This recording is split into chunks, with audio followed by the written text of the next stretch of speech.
Hey guys, today I finished listening to the audio version of the novel Starship Troopers, and I thought I'd post my thoughts on here because I'm trying to start bits where I discuss pretty much every installment in this franchise, the book, all the movies, and then the TV show, or at the absolute minimum, how I feel about the book and the movie. We'll see how this goes. So my overall thoughts was that I think that this was actually a pretty nice book, even though I've got some issues with it. What did I like about it? Well, I just love how much detail is put into this universe, and it actually felt fairly identifiable because even though all the detail that is put in kind of drags the novel, we get tons of knowledge about, how people feel about, joining up in the military, how ordinary civilians might act in this kind of militaristic society, what kind of army boot camp is like, and then fighting the bugs, and then the value of like human life and politics and such. It's really all pretty interesting. Now, some of this, was a little bit over my head for several reasons. One, the narrator doesn't do a good job of giving every character a different voice. Two, I finished the book in about a week, so I listened to like an hour and 10 minutes of it like every day. And it is somewhat repetitive because the monologues that take place with like Rico and various authority figures, they're kind of interspersed, and the trend of going from like ordinary civilian boot camp, a monologue about it being in class, fighting, training again, doesn't totally add up. Now, obviously, it's not without reason that there's some people out there that go through a boot camp, go into combat, they get taken back for more training because they feel like doing something else in the military or are selected to do something, but I don't know if I totally, feel the trend, you know? Right. And one other reason that went over my head was because I'm not really that much into politics, honestly. Heck, the only reason I'm bringing this topic up was because I knew what to look for when it comes to this book and the movie. Added to the fact that I did see the movie several years ago, but I don't think I've ever seen the movie completely through unedited. I've seen snippets, I know that much. Okay,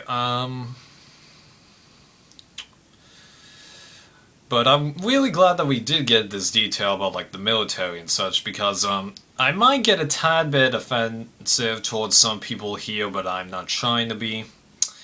I've never fully gotten like what compels people to sign up for military duty and such. Now, I have heard the saying like, fighting for the freedom of the country, but the more I've been thinking about it and the more I'm viewing my country, I live in America, I'm thinking that that doesn't totally work in today's situation. Now, like volunteering to fight, in WW2 or at the beginning of the War on Terror, that does make sense, because you feel like you're under an imminent threat or you want to help people, but just the way it is now, I have a tough time envisioning why people are going to do that. But from what I gathered from the novel here, and listening to what Rico was potentially going through his mind and eventually deciding to join up, maybe there sometimes really isn't much of a reason. It's just what how you just decided to do. So, yeah, that was interesting. But, venturing into problems, well, like I said, the narrator of this book didn't do the greatest job of giving voices to different characters.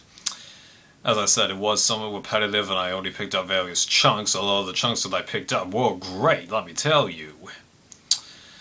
And while I do appreciate the detail that they give to the bugs and the combat situations, given how little combat is in this novel, it doesn't totally make the effort worth it, but it was good that they did that, because had they, the author, stopped the novel at a point where Rico, had fully been trained, seen a little combat. It was going to launch the operation that's at the end of the book, Operation Royalty, I think they call it. Yeah, that wouldn't make for a good cliffhanger. Then the sequel would be just all guns shooting, which I think is closer to what the movie is, so... Yeah, so it's a crap that I've got, but there's no good solution for it that I can think of. And, even though there's a lot of detail put into it, I just still don't totally get how, people in this kind of situation can totally sign up for the military if, like, the society is all about the military. I know I kind of already discussed this, but there you go. And I don't know if I'm just pacifist kind of rubbing off me or something like that, but it seems like there are a couple of times where people sort of like throw away the human body, kind of referring to them as just like a number or as just a member of the pack or something. I don't know. I just didn't totally like that. Now, obviously, in a military setting, there has to be some strictness, tons of strictness. I know bits of them myself. From what I've read, you gotta keep your hair low. PDA, don't do that, even though it's perfectly possible for soldiers to marry and such, but it's just tough for me to deal with that kind of a thing.